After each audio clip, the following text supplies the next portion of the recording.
Welcome to another digital writing Q&A. Got some good questions today, so let's dive right into it. Cole, how important is the media you consume to your writing? I love this question because again, it's one of those things I tweet all the time where reading doesn't make you a better writer, writing makes you a better writer, and that's a really hard thing for especially newer writers to internalize. I I really don't think that media consumption has a huge impact on your writing. If there's a big if here, there's an asterisk. If what you're writing is coming from personal experience, personal knowledge, right? Because you've already lived it. So if you're writing about how to be a project manager and you've been a project manager for 15 years, you probably don't need to go read a lot about it because you've lived it and you already know what you're going to say. You want to think about media, whether it's reading, whether it's watching documentaries, listening to podcasts. All of that stuff matters when you are trying to write about something that you don't know about. If you've never experienced it, then how are you going to write about it? Well, you got to go read about it. You got to go learn about it. So I don't think that it's this one-to-one. In order to be a great writer, you got to just consume all this media. Like you have to think, well, what am I actually writing? And if you're writing something you've experienced, then you don't need to go spend 18, 20 hours reading about it. You already know what you're going to say. Versus if you're trying to write about something you haven't experienced, then you got to go read about it. What do you think, Dickie? My take on this is it's less for the content and more for the inspiration, framework, template, kind of way and delivery mechanism. So a lot of my reading right now is I'm actually trying to study the way ideas are being presented. So less the ideas themselves, but more how are people communicating them. So whether that's reading other people's Twitter threads, seeing how they go about it, reading newsletters and posts about I'm always investigating the medium less than the content itself. And I think that's one of the byproducts of writing is you're always on the lookout for how can I, because there's only so many ideas out there, and it's more who can say the idea in the most interesting or unique way. So I'm always kind of thinking, how could I better communicate what I'm saying? So that's my That's 2 cents on it. that's a great point. I mean, you can see the bookshelf behind me. I'd say I don't read all those books, but I buy a lot of books because I want to see how are you presenting this? How are you structuring it? And you can read one chapter and be like, oh, okay, I get how you're structuring this. So I totally agree with that. That's a great point. Yeah. All right, next question. How do you set yourself up for content consumption throughout the week or day? I'll start with mine. I'm I start every morning with writing. I have a very set morning routine where it starts the night before, where the last thing I do before I go to bed is I write out a question that I want to kind of think about overnight. Whether that's what I'm going to write about in the morning or the biggest business problem or whatever it is, personal issue, whatever I'm trying to work through. And I wake up in the morning and I either journal on it if it's something that needs time, or if I'm writing a piece of content, it will be just whatever I thought about overnight, right? You wake up with an answer when you go to bed thinking about it. So I start the day with writing and then really try not to dig into too much on the content side till the afternoon. Usually when I'm a little bit tired, I'll do some reading, just kind of pass the time a little bit, but I think it all starts with writing, and then you read as a necessary. Like I read with intention for trying to figure out something versus just reading for reading's sake. Mm-hmm. Yeah, the content consumption thing, it's such an interesting question. It's also the first question we answered too, which is like so much emphasis gets placed on the consumption part. And I think what I try and do, and Dickie, you try and do as well, is help people over rotate to focus on the writing, focus on the practicing, because the more you do that, then the more that you're reading and your consumption, you actually get more out of. But if you're just consuming, you're really avoiding the work that needs to happen. And one of my favorite, I think about this seriously, probably every day, is I remember Lil Wayne, the rapper in 2007, 2008, when he was just at his absolute height, and he had a documentary covering his launch of his third album, which was his biggest album, sold over 1 million copies in the first week, the Carter 3. And someone asks him, who do you listen to? And he was like, what do you mean, who do I listen to? They're like, what other music do you listen to like get inspired and all these stuff? He's like, I listen to me. I wake up, I record my songs, I record, and then I take a break, and then I listen to what I recorded so that I can get better. I listen to me. And I've thought about that every day for 10 years. Like, you can consume other people and there's benefit to that, but like, if you really want to improve, you're the one creating, you're the one listening to yourself, you're the one reading your work, you're the one thinking about how to make it better. You know, I am such a believer it should be 90% practice, 10% input. And most people think 90% input, 10% practice. Yeah, the bullet point I'll end this with is, if you're reading thinking that once I read enough, then I'll start writing, I think is just procrastination. Yeah. Disguised as research, right? Oh, I need to read this, and then I'll start writing. So if you ever find yourself saying, once I blank, then I'll start writing, and I think reading or note taking, whatever it is usually top of that list. It's probably a signal that you should just start writing instead. We need that on a t-shirt. Once I do X, then I'll start writing. Yeah. It never works. You never get there. Agreed. All right, next one.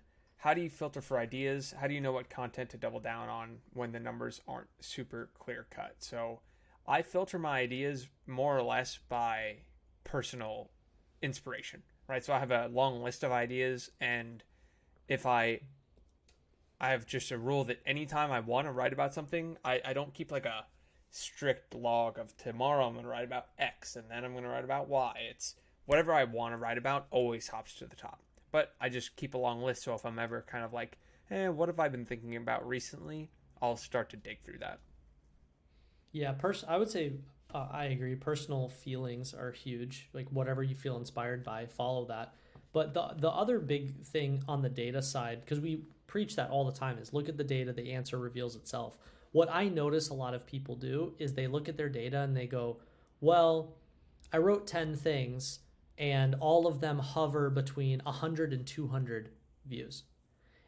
And the problem is you're kind of lumping it all into one thing, when really some of those, the difference between 100 and 200 is double, right? So even though it might seem like, it's all just small, there actually are data points in there to pay attention to. Or someone goes, this thing only got 2 likes, this thing only got 6 likes. Well, no, that's 3 times bigger, you know? So sometimes even though the data points are really small, or it seems like they're all hovering in the same range, there usually still are insights for you to extract. It just means that you kind of have to look at it and go, oh, that's actually 3 times more than everything else that I wrote. Yeah, that goes back to what we talked about, where always think in relative terms, right? If you get 2 versus 2 versus 2 versus 6, 300%. Just dig into it, right? It's not, I think where people can get caught up in the data is thinking that the data has to guide them. And instead, it's all an option that all it should do is spark curiosity and make you start asking questions of, why did this perform better? What could I learn from it? Versus the data is not telling me what to do. I think if you think the data is not telling you what to do, it means you're not curious enough. You're not asking enough questions based on the performance of certain things. So that's a great point. All right. Next, what are the best internal metrics to follow to determine whether our writing is improving? So we talk about internal versus external signal. When you're making noise, the internal signal is how easy was it to write? How excited were you to write it? How little did you care if anyone ended up reading it because it felt like something you had to say, versus the external likes, comments, shares. So for me, I think the internal metrics, the question asked beside just, I was excited to write this, I think that's the most important one, right? If you find yourself really excited to write about something, you should ask why and how else can I change this idea a little bit so that I'm continuing to be excited, right? The sweet spot is when you're writing something that you're excited about that everyone wants to read about. You could write for years if that's the case. You get caught up when maybe the market is saying, oh, we only care about this, and you're not that excited. You need to figure out a way to bring it back to that internal side of actually being excited to write. Yeah, this happened recently, this past week for me, when who was it? Microsoft just acquired Blizzard Activision as a company. And I was a gamer as a teenager, and I found this fascinating, and I really wanted to write about it. I was excited to write about it. That's not my audience. That's not my niche. That's not like the logical side of me is like, this isn't the thread to write. But I was really excited about it, and I wanted to write it. And I'm always in favor of trying new data points to see if it resonates with people, And Dickie, you say this all the time too, and it's a helpful reminder, is it's just an option. Like whether it performs well or not, it's not really about that. It's about revealing to you different opportunities that you now consciously can pursue or not pursue. That's the whole idea, is just you have the conscious choice. So, but the other thing that I'll say with this too is I've had a really hard time over the years tracking or feeling like I'm improving as a writer. It's kind of like watching your hair grow, because it happens like in such small increments. And then all of a sudden you go back and you read something 6 months ago, and you're like, what was I doing? So sometimes it's easy to see your growth when you're at it for a while, and then go back and read something you wrote 6 months ago, or read something you wrote a year ago. And then the growth is super apparent to you. And you're like, oh, wow, I've been doing the right thing the whole time. But if you're just like, oh, I'm just looking at the thing I wrote yesterday, it's like watch your hair grow. You're probably not going to notice a difference. Yeah, it's a great metaphor. I think it's it needs to be 6 months, a year to look back on something to really notice any kind of improvement. So it goes back to playing the long game and being patient. All right, next one. If we publish the same content in many places, how is Google handling duplicate content? Is that relevant in any way? What do you think, Cole? No. This is one of those, if I accomplish nothing else in my life from the educational side, I hope it's that I just educate people on how writing online actually works. Because the only time duplicate content matters, the only time SEO matters, the only time keywords matter is when you are playing a very specific game called I'm trying to rank for something on Google. And if you're playing that game, you're probably not writing from a passion perspective. You're writing from a business perspective. I want to write about this key phrase to capitalize on this search volume so that I can sell X product. Okay. So if that's already not you, you're not playing that game, right? And then if you were, okay, how many slots are on the first page of Google? 8, So you're playing a super high competition game focused around keywords where you're probably competing against other companies that are spending hundreds of thousands, if not millions, if not tens of millions, trying to rank and own that keyword or that key phrase, right? Like good luck trying to own productivity when Inc. magazine is cranking out 400 columns a day that all have the keyword productivity in them and they're trying to optimize for that, right? You're never going to win. So because you're not playing that game, duplicate content is irrelevant to you. You're playing a different game, and all you want is exposure on your work, which means you take your work and you plug it into social ecosystems where there's hundreds of millions of readers, and there's a flywheel. A couple people like it, Twitter's going to distribute it to a couple more people. Those people like it, Twitter's going to distribute it to a couple more people, right? So that's really the biggest thing that we try and educate people on is you are not playing the SEO game. So all those rules are irrelevant to you. They don't matter. Boom. No, nothing to add on that one. I think it's something that it's a red pill of once you start and make that realization that you're not playing the SEO game, you stop worrying about posting it a bunch of places, right? The benefits are going to 10 times the reward, And it's hard, because people think that they're doing something wrong. Like they almost think of Google like a school teacher. Like, oh, if I don't do it the right way, then the internet's going to yell at me. Like there are no rules, and Google is a very specific type of game. So if you're playing that, there's rules to that game, but you're not playing that game. You're playing a different game. Write for yourself. There we go. All right, last one. How can one niche down in fiction or comedy? This one to me is always a get more specific, right? The more specific you get with your comedy, right? Niching down just means taking the classic things you can do to get more specific. So age, demographic, background, interests, perspective, preference, whatever it is, and just add that level of specificity for whatever it is you're making jokes about. And that is going to resonate with a more specific group.